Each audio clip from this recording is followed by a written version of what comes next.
Durante o inverno de 1927 para 1928, autoridades do governo federal fizeram uma investigação estranha e secreta sobre as certas condições na antiga cidade portuária de Exmouth, em Massachusetts.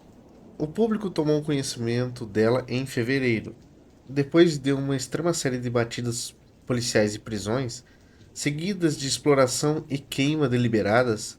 Tomaram-se diversas precauções.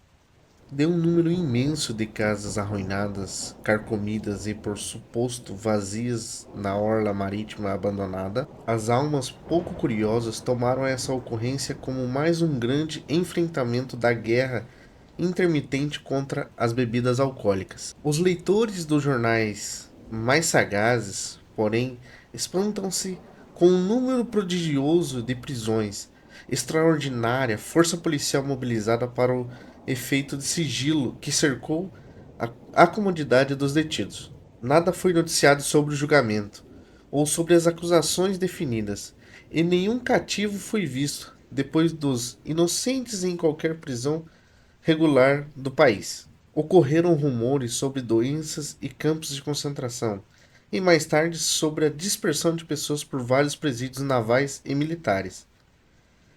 Jamais veio à luz alguma coisa positiva. Ismouth ficou quase deserta e, mesmo agora, só dá sinais de reanimação muito lentos. Com os protestos das muitas organizações liberais, fizeram-se longas discussões secretas e alguns representantes foram levados à visita em certos campos e presídios. Surpreendentemente é que, depois disso, essas sociedades mostram-se passivas e reticentes.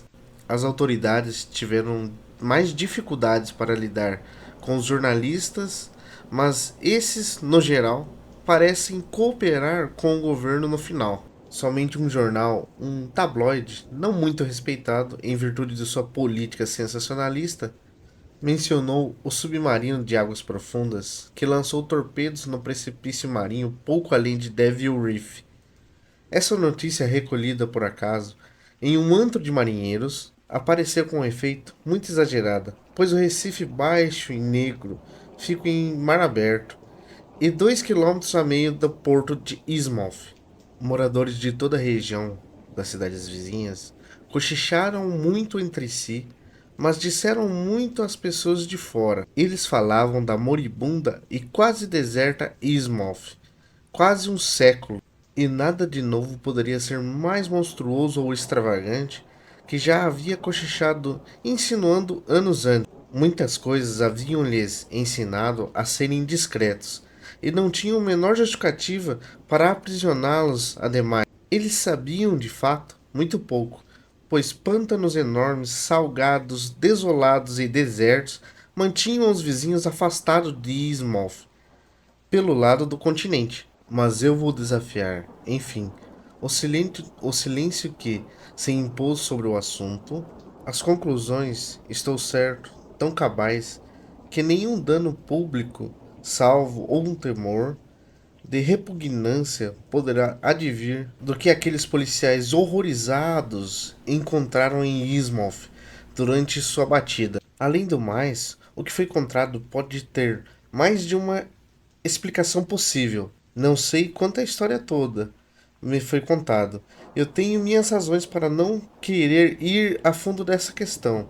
Isto porque meu contato com o caso mais curto que qualquer outro leigo, ele me deixou impressões que ainda me levaram a tomar medidas extremas. Fui eu quem fingiu de desvairado de Ismouth na madrugada de 16 de julho de 1927, e cujos apelos apavorados à realização de um inquérito e medidas do governo provocaram todo o episódio noticiado. Preferi ficar calado enquanto o caso estava fresco e indefinido. Mas agora que ele tornou-se uma história antiga, passado o interesse, a curiosidade pública, sinto um estranho anseio de confidenciar sobre aquelas poucas horas apavorantes no porto, lúgubre, mal afamado e de anomalias blasfemas e fatais.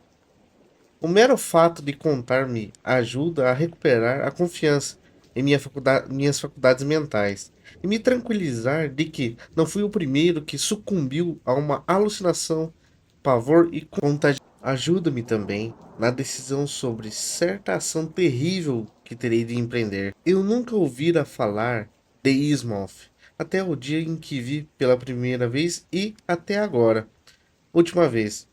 Estava comemorando minha maioridade com uma excursão pela Nova Inglaterra, com fins turísticos, antiquários e genealógicos. Eu planejara ir diretamente à velha Newburyport de Arkham, de onde saíra a família de minha mãe. Não possuía carro e estava viajando de ônibus ou trem. Até mesmo bonde poderia ser uma opção. Devido à necessidade, procurava sempre o itinerário mais barato. Em Newburyport, disseram-me que o trem a vapor era o que podia ser para Arkham e foi a bilheteria da estação. Quando vacilei com o preço da tarifa, que fiquei sabendo que de Ismouth, o agente corpulento que expressava astúcia e com um modo de falar que não era da região, simpatizou-se com meus esforços de economia e fez uma sugestão que nenhum de outros informantes oferecera. Disse ele então: Você podia pegar o velho ônibus, eu acho, disse ele com certa hesitação. Mas ele não é muito usado por aqui. Passa por Ismouth, você deve ter ouvido falar. Mas ele não pega nem um passageiro daqui, ou de Arkham, eu acho.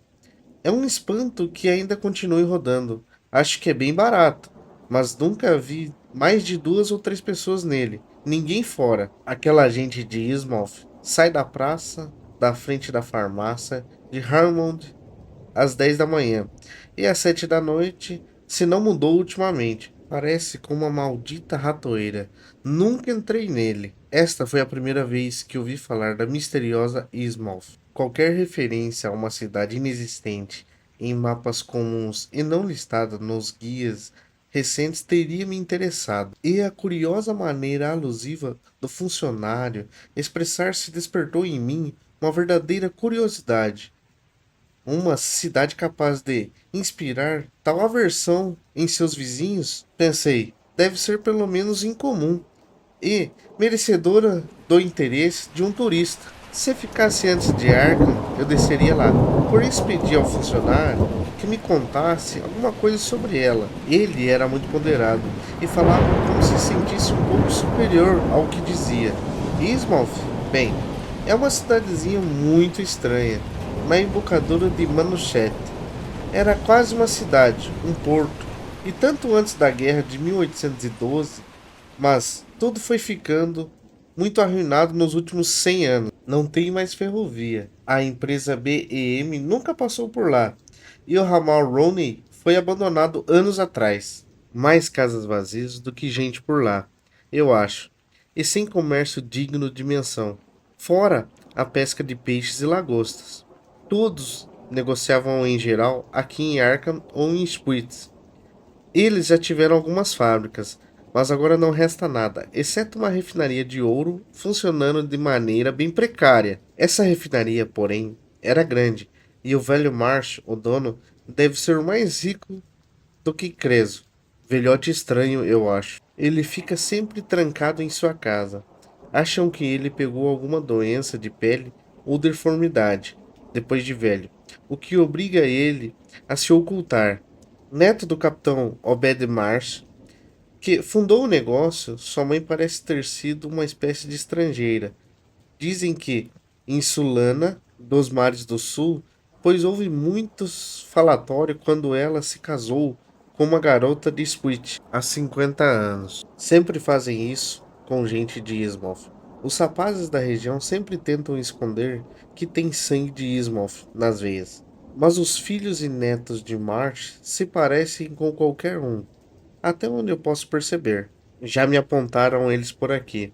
Mas quando penso nisso, os filhos mais velhos não têm andado por aqui nos últimos tempos. E o velho eu nunca vi. Mas por que todo mundo cai em cima de Ismouth?